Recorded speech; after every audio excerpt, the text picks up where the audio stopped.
ये तो हम सभी जानते हैं कि भारत की आज़ादी से पहले उसे धर्म के आधार पर बांटा गया था और स्थापना हुई थी पाकिस्तान की। लेकिन पाकिस्तान के लिए केवल भारत के दो ही राज्य बटे, एक बंगाल और दूसरा पंजाब। पंजाब जिसे सिख धर्म की उत्पत्ति का गढ़ माना जाता है, उनके लिए पंजाब का हर एक कोना बहुत अहम और भावनाओं से भरा हुआ था। लेकिन बंटवारे में जो हिस्सा पाकिस्तान को मिला, उसने सिखों को काफी तकलीफ भी पहुंचाई। सिख धर्म की स्थापना और उसके विकास से जुड़ा एक अहम हिस्सा पाकिस्तान के पास गया, जिससे सिखों की नींव यानी कि प्रथम गुरु गुरु नानक देव जी की जन्मभूमि और उनकी सचखंड जाने का स्थान दोनों इस्लामिक पाकिस्तान के पास चला गया।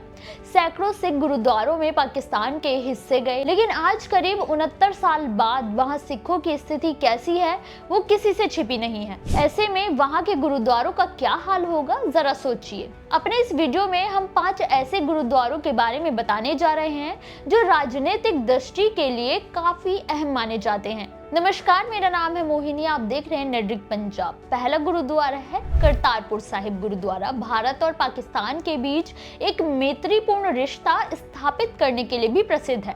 आजादी के बाद पंजाब का नारोवाल जिला पाकिस्तान के हिस्से में चला गया था। नारोवाल में ही रावी नदी के तट पर स्थित है गुरुद्वारा करतारपुर साहिब। पाकिस्तान के कट्टरपंथियों से बचे कुछ गुरुद्वारों में एक ये गुरुद्वारा भी शामिल है। करतारपुर में जिस स्थान पर यह गुरुद्वारा है, वो स्थान प्रथम गुरु गुरु नानक देव जी से जुड़ा हुआ है। जब गुरु साहिब ने अपनी उदासियां समाप्त की थी, तब 1521 में वो करतारपुर में आकर रहने लगे थे, जहां उन्होंने अपने जीवन के 18 साल बिताए थे और वो इसी स्थान पर सचखंड चले गए थे। गुरुद्वारा करतारपुर साहिब भारत के डेरा बाबा नानक, जो कि गुरदासपुर में है, से महज 4.5 किलोमीटर दूरी पर स्थित है। गुरुद्वारा की वर्तमान संरचना का निर्माण साल 1925 में पटियाला के महाराजा भूपेंद्र सिंह ने करवाया था। इस गुरुद्वारे में लंगर हॉल, पुस्तकालय और बड़ा संग्रहालय है, जिसमें प्रथम गुरु के जीवन से जुड़ी चीजें और घटनाओं का वर्णन किया गया है। भारत में इसकी महत्वता को देखते हुए पाकिस्तान सरकार भी इसका संरक्षण करती है। दूसरा गुरुद्वारा है गुरुद्वारा श्री पंजा साहिब। पाकिस्तान के हसन अब्दाल का एक मशहूर गुरुद्वारा श्री पंजा साहिब असल में सिखों के एक महान और बहादुर लड़ाके हरि सिंह नलवा से जुड़ा हुआ है। ये पाकिस्तान में रावलपिंडी से 48 किलोमीटर दूर है। उन्होंने ही इस स्थान को पंजा साहिब नाम दिया था। कहा जाता है कि प्रथम गुरु साहिब जब अपनी अंतिम उदासी पूरी करके लौट रहे थे, जब वो 1521 के आसपास भाई मर्दाना के साथ हसन अब्दाल पहुंचे थे, जहां उन्होंने एक घने पेड़ के नीचे बैठकर भजन शुरू कर दिया। इस दौरान उन्हें प्यास लगी तो भाई मर्दाना वहां के शाहवली कंधारी से पानी मांगने गए, लेकिन उसने भी मर्दाना को अपमानित किया। जिसके बाद वो गुरु साहिब के पास आए और सारा वृतांत बताया। जिसके बाद गुरु साहिब ने पास के पत्थर पर जोर से पंजा मारा, जिससे वहां से पानी निकलने लगा था। लेकिन उससे गुस्साए शाह ने एक चट्टान गुरु साहिब की तरफ लुढ़का दी, लेकिन गुरु साहिब ने अपना हाथ उठाकर पत्थर को हवा में रोक दिया, लेकिन चट्टान पर पंजा का निशान बन गया। आज भी ये पंजे का निशान चट्टान पर मौजूद है और इसके आसपास तालाब बना हुआ है। इसके बाद हरि सिंह नलवा ने महाराजा रणजीत सिंह के सानिध्य में गुरुद्वारा श्री पंजा साहिब का निर्माण कराया था। इस गुरुद्वारे में 24 घंटे लंगर चलता है। संगत इसके सरोवर में स्नान करती है, जिससे वो अलग तरह की पवित्रता महसूस करते हैं। ये गुरुद्वारा काफी भव्य है, जिसकी देखभाल काफी अच्छे से की जाती है। तीसरे नंबर पर आता है गुरुद्वारा जन्म स्थान ननकाना साहिब।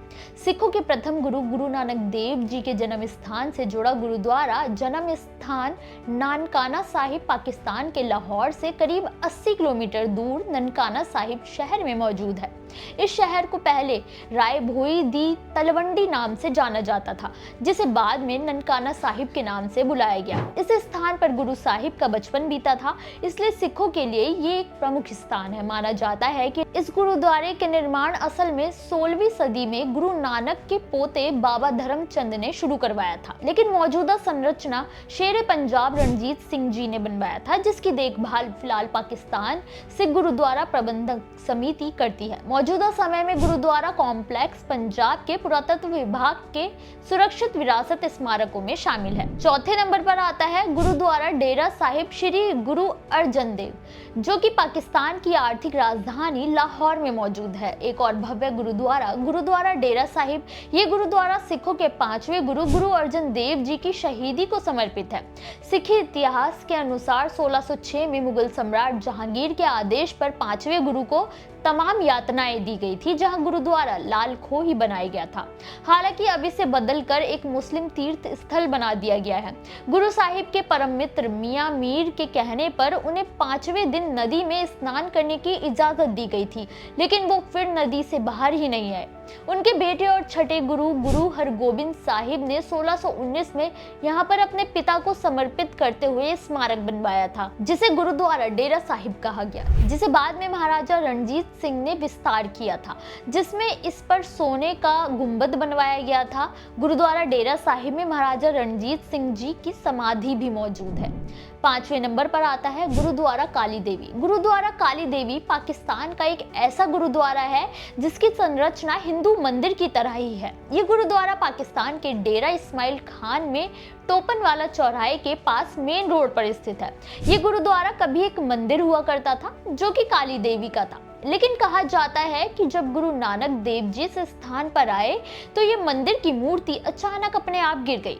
बार बार उठाने पर भी मूर्ति बार बार गिर जाती, जिससे मंदिर का पुजारी काफी क्रोधित हो गया कि गुरु नानक देव जी के आने पर मूर्ति गिर रही है, और उनसे मिलने चला गया। लेकिन जब वो गुरु साहिब से मिला तो उनके प्रवचन सुनकर उनका मुरीद बन गया और सिक्खी की राह पर चलते हुए मूर्ति पूजा को बंद कर गुरु की सेवा में लग गया। इस कारण इस मंदिर में सिख संगत हुआ करती थी, लेकिन पूजा नहीं, और इस कारण इस मंदिर का नाम बदलकर गुरुद्वारा काली देवी कर दिया गया।